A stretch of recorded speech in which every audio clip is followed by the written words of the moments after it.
Hey, hello everyone. Welcome back to my YouTube channel biology exam preparation with Nilesh Anandvani. Please अगर आप हमारे channel पे नए हैं तो प्लीज़ चैनल को सब्सक्राइब कर दीजिए ताकि हर हमारी नई आने वाली वीडियो आप तक पहुंचती रहे। तो आज का हमारा जो टॉपिक है वो है applications of biotechnology in the medicine I mean to say applications of biotechnology in the complete medical field. तो मेडिकल फील्ड में तो बायोटेक्नोलॉजी के काफ़ी सारे यूजेस हैं, लेकिन इस वक्त इस लेक्चर में हम सिर्फ 3 ही एप्लीकेशन देखेंगे जो कि हमारे एनसीईआरटी सीबीएसई में दिए हुए हैं। ठीक है, तो आइए देखते हैं कि बायोटेक्नोलॉजी के मेडिसिन फील्ड में क्या क्या यूज है। सबसे पहले हम कुछ बेसिक बातें डिस्कस कर लेते हैं। Generally when we are using a biotechnology in the field of a medicine, in the field of medical field, so several things comes to our mind, like a particular disease can be treated easily by the gene therapy, like a adenosine deaminase enzyme deficiency can be easily treated by the gene therapy. Even though diabetic problem which is due to the deficiency of insulin can also be solved by the biotechnology, you can say rDNA technology, but however every time it is a successful, no, the rate is very low. Her bar biotechnology medicine field में medical field में successful होती है ऐसा ज़रूरी नहीं है, लेकिन कुछ ऐसे एग्जाम्पल है जिसमें बायोटेक्नोलॉजी एकदम अच्छी तरह से खरी उतरी है, अच्छी तरह से सक्सेसफुल रिजल्ट प्रोड्यूस कर रही है। तो वो वाले एग्जाम्पल आज हम हमारे इस टॉपिक में डिस्कस करेंगे। तो चलिए हम देखते हैं। I will show you the applications of biotechnology in 3 different fields. So first field I am going to teach you, that is production of a human insulin by rDNA technology. Production of human insulin by rDNA technology. So first you can say first application is production of recombinant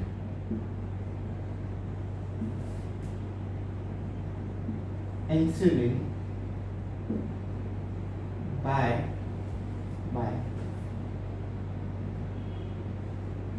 rDNA technology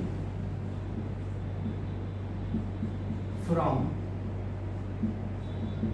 E. coli. So guys, अब हम जो point start कर रहे हैं वो काफी important point है। तो हम इस पॉइंट में क्या डिस्कस करेंगे, हम इस पॉइंट में वही चीज़ डिस्कस करेंगे जो हमने पिछले चैप्टर में देख ली थी। हमने पिछले चैप्टर में ये देखा था कि आरडीएनए टेक्नोलॉजी की मदद से हम इंसुलिन कैसे प्रोड्यूस कर सकते हैं by using E coli bacteria. No doubt उस वाले पॉइंट में हमने उस टॉपिक की प्रोसीजर डिस्कस की हुई थी, लेकिन इस वाले पॉइंट में हम उसकी प्रोसीजर डिस्कस नहीं करेंगे। इसके अलावा हम ये डिस्कस करेंगे कि इंसुलिन कैसा होता है, उसके साइड चेन कैसे होते हैं, इंसुलिन कितनी चेन से बना हुआ होता है, ये सारी चीज़ें इंसुलिन के बारे में हम डिस्कस करेंगे। और इंसुलिन बेसिकली क्या होता है, क्या फंक्शन होता है, ये सारी चीज़ें हम डिस्कस करेंगे। तो चलिए डिटेल में डिस्कस करते हैं इस टॉपिक को। So first of all insulin क्या होता है, ठीक है, इंसुलिन क्या होता है।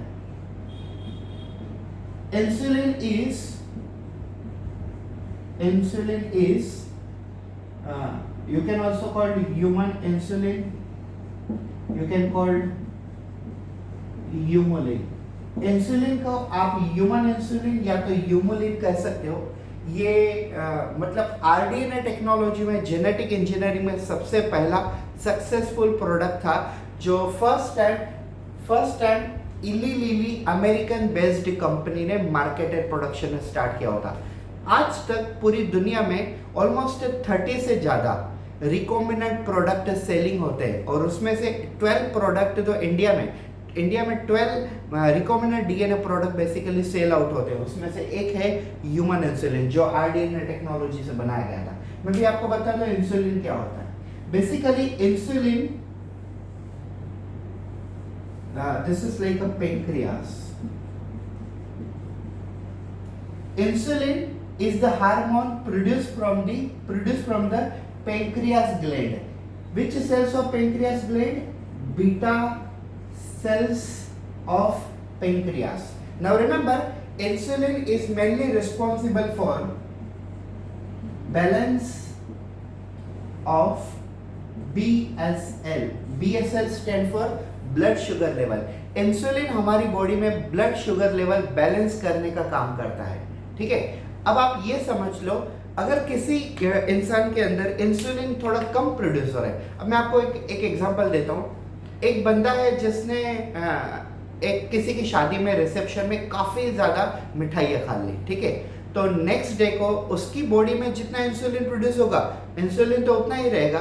तो जितना शुगर उन्होंने शुगर काफी हाई लेवल की खाई है ज्यादा क्वांटिटी में, लेकिन इंसुलिन इतना ही प्रोड्यूस हो रहा है, तो इतनी शुगर इंसुलिन डाइजेस्ट कर लेगा। लेकिन बाकी बची हुई शुगर है, वो शुगर इनकी ब्लड में घूमती रहेगी, जो अगर वो नेक्स्ट डे को ब्लड शुगर लेवल चेक करते हैं तो शुगर हाई दिखाएगी। इसका मतलब ये नहीं होता है कि वो डायबिटिक है।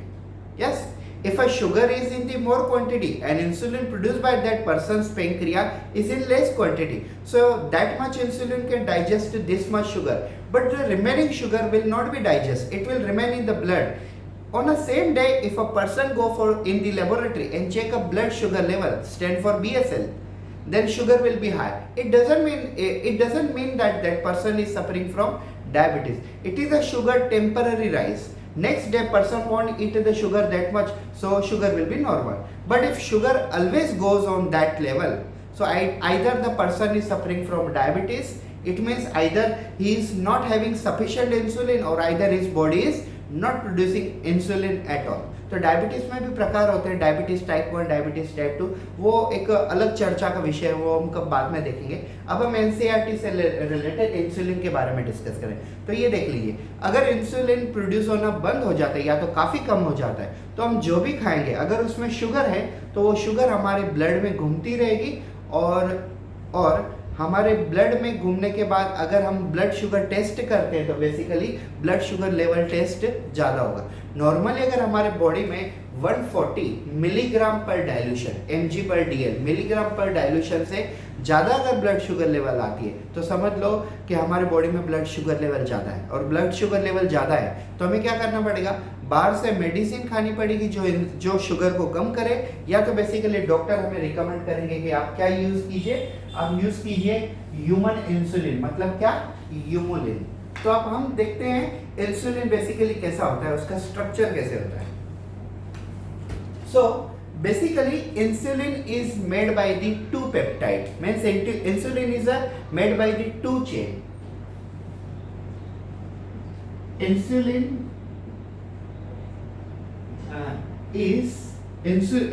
is basically, insulin अगर देखें तो insulin is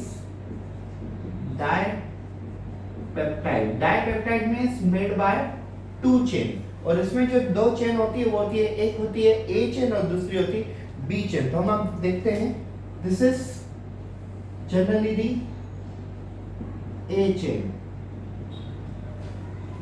and this one is B chain, A chain and B chain, and third chain is also there, this is free C chain.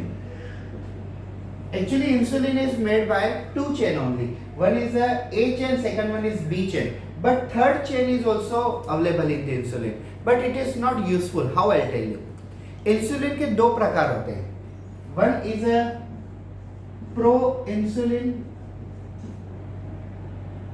one is pro insulin and second one is matured insulin, matured insulin। तो क्या difference होता है pro insulin और matured insulin में, तो ये समझ लीजिए हमारी बॉडी में भी जब इंसुलिन प्रोड्यूस होता है तो स्टार्टिंग में वो होता है प्रो इंसुलिन, मतलब प्रो इंसुलिन में तीन चीजें होती है, A chain, B chain and free C chain. लेकिन जब इंसुलिन हमारी बॉडी में शुगर के साथ बाइंड होता है तो वो कब बाइंड होता है, जब वो इंसुलिन मैच्योर हो जाता है, और मैच्योर होने के लिए इंसुलिन को प्रो इंसुलिन से मैच्योरेशन में जाना पड़ता है, और मैच्योरेशन में जाने के बाद फ्री चेन वाला जो पोर्शन है वो निकल जाता है, और उसके बाद ए और बी ये दोनों आपस में ज्वाइंट हो जाते हैं। तो कैसे हो जाता है, this is like that and then it is matured insulin, this one is matured insulin. मतलब ये डायग्राम तो आप कैसे भी ड्रॉ करो उससे कोई फर्क नहीं पड़ता, मैटर ये है कि इंसुलिन जो प्रो इंसुलिन होता है उसमें तीन चेन होती है, A chain, B chain and third one is free C chain. इसे फ्री क्यों कहा जाता है? क्योंकि इसे हम सेपरेट कर देते हैं। कब? जब इंसुलिन प्रो में से मैच्योरेशन लेवल में जाता है, मैच्योर्ड होने के लिए, एक्टिवेट होने के लिए, तो हम उसे फ्री चेन को निकाल देते हैं और फिर क्या बच जाता है? फिर A chain, B chain, combination of them turn into the dipeptide protein. This is called insulin. Insulin acts as a hormone. Also, insulin is a one type of a protein. Why insulin is hormone and why insulin is protein? जो चीज amino acid से बनी हुई है उसे हम कहेंगे protein. तो इंसुलिन बेसिकली अमाइनो एसिड से बना है, इसके लिए उसमें चेन है, तो ये प्रोटीन भी है। और इंसुलिन हमारे पेनक्रिया में से प्रोड्यूस होता है जो शुगर लेवल को बैलेंस करता है। इसके लिए हम इसे क्या कहते हैं? बेसिकली हार्मोन भी कहते हैं। अब आपको मैं एक बेसिक चीज़ें बता दूं। जब तक इंसुलिन प्रोड्यूस नहीं होता था आरडीएनए टेक्नोलॉजी से, उस वक्त तक क्या होता था? Until the production of insulin started by the RDNA technology, what previously was happening? Previously, insulin used to get it from the slaughter's pig and dog pancreas, but it was not a supportive technique. It was really not supportive technique. One thing I would like to tell you, doctors are not recommending any patient to take a insulin directly orally. If you take a insulin orally, then directly your blood sugar level will increase. If you directly take it into the blood, directly I mean to say take it into the vein, so still blood sugar level will increase. Therefore, generally there is a recommendation, put the insulin into the muscle, because insulin will slowly reach and enter inside the blood and it slowly reduce the blood sugar level. That is the main mechanism of insulin. अब मैं आपको बताता हूँ rDNA technology में क्या करते हैं, कैसे करते हैं। चटली हमने आरडीएनए टेक्नोलॉजी में जेनेटिक इंजीनियरिंग में देखा हुआ था, पहले हमने पिछले चैप्टर में इसके बारे में डिस्कस किया ही हुआ था। आपको फिर से एक बार बता देता हूँ। See, this is human pancreas beta cells. Sorry, this is human pancreas beta cells, and from this beta cells we are removing DNA and we are separating insulin gene. आपको 6 के 6 सभी स्टेप इतने नहीं डिटेल में पढ़ाऊंगा, सिर्फ हम basically देख लेते हैं यहाँ पे। So this is insulin gene. Then what we are doing? We are taking E. coli bacteria. This is DNA of E. coli bacteria. This one is plasmid. We are separating the plasmid and cutting this much area. After cutting, we are introducing our insulin, this one insulin gene from pancreas, and we are transferring here. Then now this becomes a recombinant. Recombinant मतलब intrastate gene called insulin and our vector called plasmid. This becomes recombinant. अब हम इस recombinant को फिर से E. coli bacteria में transfer करेंगे। तो ये E. coli बैक्टीरिया का प्लाज्मिड कुछ इस प्रकार से दिखेगा। ये E. coli बैक्टीरिया का प्लाज्मिड और ये E. coli बैक्टीरिया में हमारी इंट्रास्टेट जीन इंसुलिन ये आ गई। अब हम इस बैक्टीरिया को क्या करेंगे? We will culture the bacteria. Culture means to grow. हम इस बैक्टीरिया को ग्रो करेंगे। ग्रो करने के बाद फर्मेंटेशन करेंगे। जब इस बैक्टीरिया की क्वांटिटी काफी लाखों करोड़ों में हो जाएगी, तब हम उस बैक्टीरिया के अंदर से क्या रिमूव करेंगे? हमारा प्रोडक्ट रिमूव करेंगे, ह्यूमन इंसुलिन। मैं आपको बता दूं कि सबसे पहली जो कंपनी थी lily and lily company, American based ये कंपनी थी, lily and lily company which was American based. इन्होंने सबसे पहला आरडीएनए टेक्नोलॉजी का प्रोडक्ट ह्यूमन इंसुलिन बनाया हुआ था। मैं आपको बता दूं उन्होंने कैसे बनाया हुआ था। उन्होंने अल्फा चेन और बीटा चेन दोनों का प्रोडक्शन सेपरेटली किया। जैसे यहाँ पे क्या होता है? A chain, B chain and free C chain. A, B and C, all three chains are produced in our pancreas from beta cells, and finally this free chain is removed and pro-insulin turn into the mature insulin। ये हमारी body में होता है। लेकिन इन्होंने artificially genetic engineering से क्या किया? इन्होंने अल्फा चेन और बीटा चेन दोनों को सेपरेटली प्रोड्यूस किया और दोनों को डाइसल्फाइड ब्रिज से डाइसल्फाइड बॉन्ड से जॉइंट कर दिया। और जॉइंट करने के बाद क्या हो गया? A chain, B chain means a complete mature insulin। हमारे ह्यूमन बीइंग के बॉडी में भी ऐसा ही होता है, अल्फाइड beta chain are link by the disulphide bridge और you can say disulphide bond. तो फाइनली ये है applications of you can say biotechnology in the medicines. First example is a human insulin. Now talk about gene therapy. चलिए हम देखते हैं second point.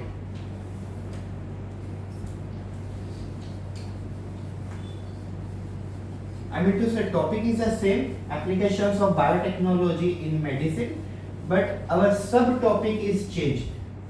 Right now the subtopic was human insulin production. Now we will discuss subtopic as a gene therapy.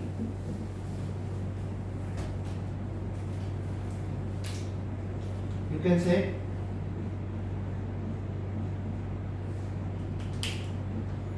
not bacteria directly, biotechnology in gene therapy. Now see, first of all, what does it mean by gene therapy? Therapy means treatment. Genes means gene. Our DNA segment means called genes.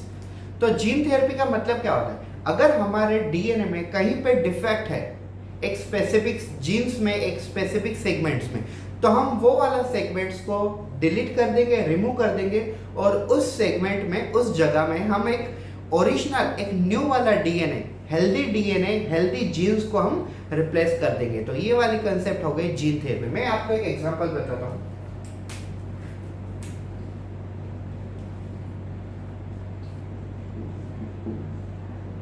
There was a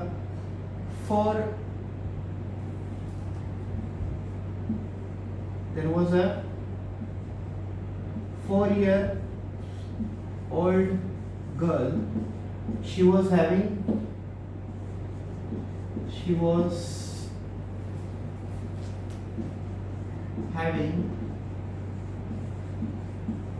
deficiency of ADA. What is ADA? ADA stands for adenosine deaminase. ADA stands for adenosine deaminase. It is a name of one enzyme which is important for immune system. अब आप समझ लीजिए कि एक 4 साल की लड़की थी, जैसे एडिनोसाइन डीअमाइनेज एंजाइम की उसकी बॉडी में डिफिशियंसी थी। तो ये डिफिशियंसी क्यों होगी? मैं आपको एक एग्जांपल देता हूँ, इसी का एग्जांपल देता हूँ। Just imagine that this is a DNA of that girl, and in that DNA A pairs with T, G pairs with C, C pairs with G, C pairs with T pairs with, okay, now A pairs with T। तो आप ये देखिए, यहाँ पे A T के साथ normally pairing कर चुका है, G C के साथ पेयरिंग कर चुका है, और यहाँ पे C के सामने G होना चाहिए, बायोमिस्टिकली यहाँ पे T आ गया है, और यहाँ पे C के सामने फिर से G होना चाहिए, और यहाँ पे फिर से T आ गया है, और यहाँ पे T के सामने A होना चाहिए, लेकिन यहाँ पे C आ गया है। So this is defective gene, and this defective gene is caused due to mutation. Mutation क्या होता है ये समझ लीजिए। अगर हमारे डीएनए में नाइट्रोजन बेसेस एडेनिन के साथ थायमिन और ग्वानिन के साथ साइटोसिन, ये अगर ऐसे पेयरिंग है तो ये नॉर्मल है। लेकिन अगर नाइट्रोजन बेसेस साइटोसिन के सामने ग्वानिन आना चाहिए, लेकिन वहां पे थायमिन आ गया, थायमिन के सामने एडेनिन आना चाहिए, लेकिन वहां पे साइटोसिन आ गया। तो अगर नाइट्रोजन बेसेस की पेयरिंग इस प्रकार से है तो इससे हम कहते हैं म्यूटेशन, और म्यूटेशन बेसिकली इस लड़की में हुआ था। This girl was having mutation in the DNA, and therefore the small segment of DNA, these genes of a DNA was under the mutation, it was defective genes। अभी basically इस ये जो gene से, इस जीन से क्या enzyme तैयार होती है? इस जीन से एक एंजाइम फॉर्म होती है, उस एंजाइम का नाम है ADA। अब आप ये सोचो अगर यहाँ पे C के सामने G और C के सामने G और T के सामने A होता तो क्या होता, जीन्स नॉर्मल वर्किंग करती, और जीन्स नॉर्मल वर्किंग करती तो एंजाइम भी प्रॉपर्ली फॉर्म होता, और अगर एंजाइम प्रॉपर्ली फॉर्म होता तो उस लड़की के अंदर एडिनोसाइन डीअमाइनेज एंजाइम की डिफिशियंसी होती ही नहीं, और अगर एंजाइम की डिफिशियंसी नहीं होती तो उसकी इम्यून सिस्टम भी पावरफुल होती और उस लड़की को दूसरी कोई भी बीमारियां नहीं लगती। ठीक है, ये क्लियर हो गया। Adenosine deaminase enzyme is an enzyme responsible for activation of our immune system, proliferation of T lymphocytes, activation of B lymphocyte. In overall, adenosine deaminase enzyme is responsible for immunity. तो हमारी ये immunity बढ़ाने में ये enzyme काम में आती है। ठीक है, ये एंजाइम उस 4 साल की लड़की के अंदर प्रोड्यूस नहीं हो रही थी, या तो काफी कम प्रोड्यूस हो रही थी। क्यों? क्योंकि उस लड़की के अंदर एक जीन्स में डिफेक्ट है। अब किया क्या जा सकता है, तो ये देखिए, ये वाली है डीएनए, इसमें देखिए ए टी, वैसे यहाँ जी सी, फिर सी के सामने टी के सामने ए, यहाँ पे टी है। अभी ये वाला हिस्सा इसके सामने डिफेक्ट है ना, तो यहाँ पे देखिए, यहाँ पे नॉर्मल है।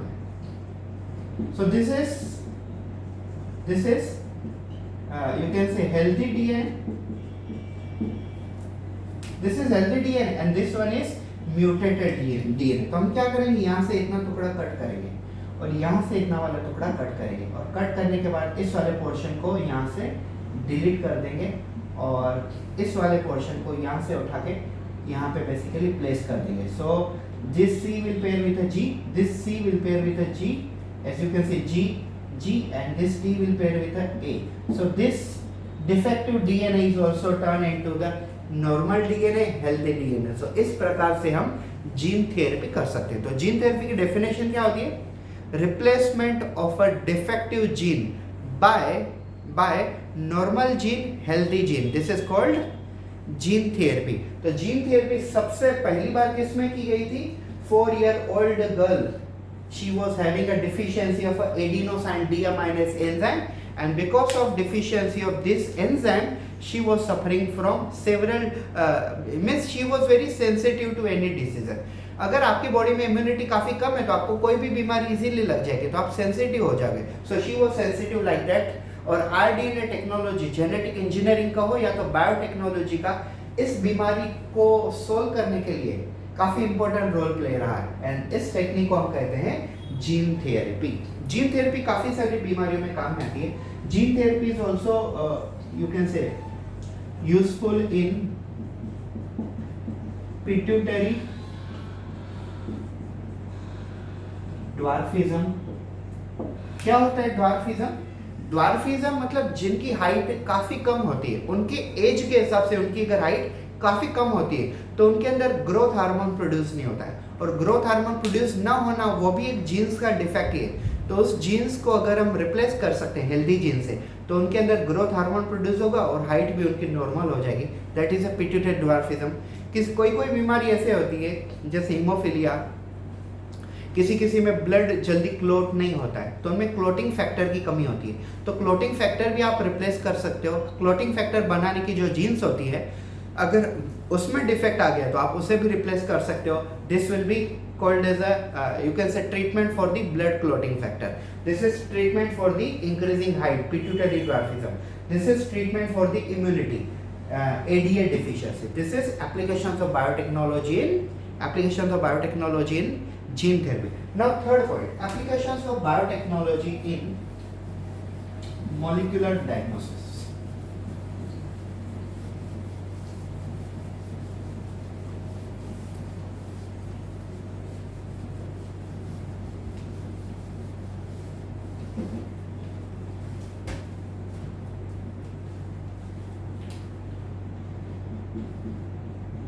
Applications of biotechnology in molecular diagnosis। अब बस टॉपिक का टाइटल समझ लो, बाकी ये सब इजी हो जाता है।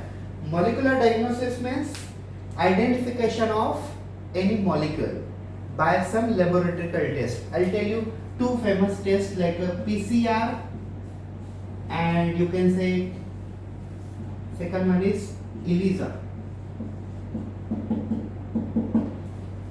What is PCR?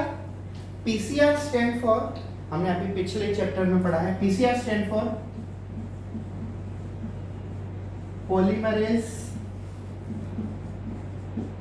chain reaction, and ELISA stand for enzyme link immunosorbent assay. See, polymerase chain reaction के ऊपर मेरा ऑलमोस्ट 40 मिनट का एक लेक्चर है। अगर आपको देखना हो तो यहाँ पे आई बटन आ जाएगा वीडियो के ऊपर, इंफॉर्मेशन बटन, आप वहां पे टिक करके वो देख सकते हो। पॉलीमरेज चेन रिएक्शन पीसीआर ये एक ऐसी टेक्निक है मॉलिक्यूलर डायग्नोसिस में जिसके थ्रू हम डीएनए के साइज को स्ट्रेच कर सकते हैं, जिसके थ्रू हम जीन की साइज को स्ट्रेच कर सकते हैं, जिसके through polymerase chain reaction is a technique by which we can increase the size of DNA, increase the copy number of gene. We can use it in a DNA fingerprinting, we can use it in a rDNA technology, we can also use it in a gene cloning, gene banking, etc, etc. PCR technique is also useful in the forensic science in determination of some criminal cases. तो PCR के काफ़ी सारे useful है और PCR technique एक biotechnology का सबसे एक बड़ी जीती जाती मिसाल है। ELISA, enzyme link immunosorbent assay. This technique at the beginning, it was in the starting period, it was useful for the purpose of identifying AIDS virus, HIV virus. तो एड्स वायरस मतलब HIV को detect करने के लिए ELISA test की जाती है।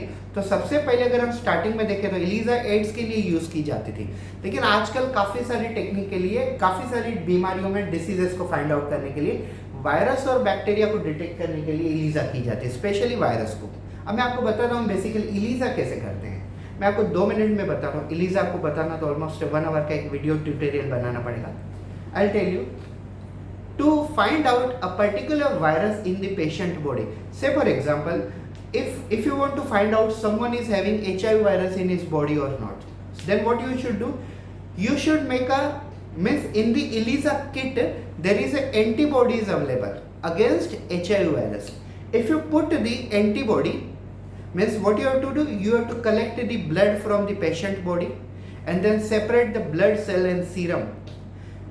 You have to take a drop of serum, specific quantity भी होती है माइक्रोमीटर में, माइक्रो मिलीलीटर माइक्रोमीटर में बेसिकली। तो एक हम सीरम का एक ड्रॉप लेंगे और उसके बाद हम ELISA किट में से एक ड्रॉप लेंगे। ELISA किट में एक एंजाइम होती है हॉर्स रिडॉक्स पेरोक्सिडेस। ये जो एंजाइम होती है, ये एंजाइम HIV किट की एंटीबॉडी को उस सीरम से मिक्स करती है। अभी एंटीबॉडी की रिएक्शन एंटीजन से होती है और एंटीजन एड्स में कौन सा होता है, HIV वायरस। अगर उस बंदे के ब्लड में, प्लाज्मा में अगर HIV वायरस होगा तो वो एंटीजन और एंटीबॉडी आपस में रिएक्शन कोज करेंगे और ELISA टेस्ट पॉजिटिव आएगी। लेकिन अगर उस पर्सन के बॉडी में एंटीजन है ही नहीं, मतलब HIV वायरस है ही नहीं, तो एड्स की टेस्ट नेगेटिव आएगी। क्यों नेगेटिव आएगी ELISA टेस्ट? क्योंकि एंटीबॉडी जो है वो किसी के साथ रिएक्शन करेंगी नहीं। अगर एंटीजन मतलब HIV वायरस है ही नहीं वहाँ पे, तो किसके साथ रिएक्शन करेगी? तो इस प्रकार से हम ELISA टेस्ट करके ये चेक कर सकते हैं कि सामने वाले को एड्स है या नहीं, तो या तो कोई और वायरल डिजीज है या नहीं। So polymerase chain reaction and enzyme linked immunosorbent assay, PCR and ELISA are both molecular diagnosis tests, and nowadays they are useful in finding several diseases, and they have you can say ample of application in the field of biotechnology or rDNA technology। तो बस हमारे इस lecture में इतना ही था, applications of biotechnology in the medicine और medical field. और इसमें मैंने आपको 3 एग्जांपल बताए। First one was a human insulin, second one was gene therapy, and third is the application of a biotechnology in the molecular diagnosis such as a PCR and ELISA। So thank you so much for watching this video। अगर आपको ये video पसंद आए तो please नीचे like कर दीजिए, comment कर दीजिए। अगर आपको कुछ डाउट है तो वो भी कमेंट कर दीजिए। अगर आप मुझसे कोई और नए टॉपिक के ऊपर वीडियो चाहते हो तो उस टॉपिक का नाम भी नीचे कमेंट में लिख दीजिए। और सब्सक्राइब करना ना भूलें, ताकि आप जब भी हमारे वीडियो पे आओ, जब भी आप हमारे YouTube में देखो तो आपको एक नया वीडियो देखा, और वो नया वीडियो कब आएगा आपको कैसे पता चलेगा? जब आप सब्सक्राइब के साथ पास वाली घंटी को भी दबा दोगे। Thank you so much, have a good day.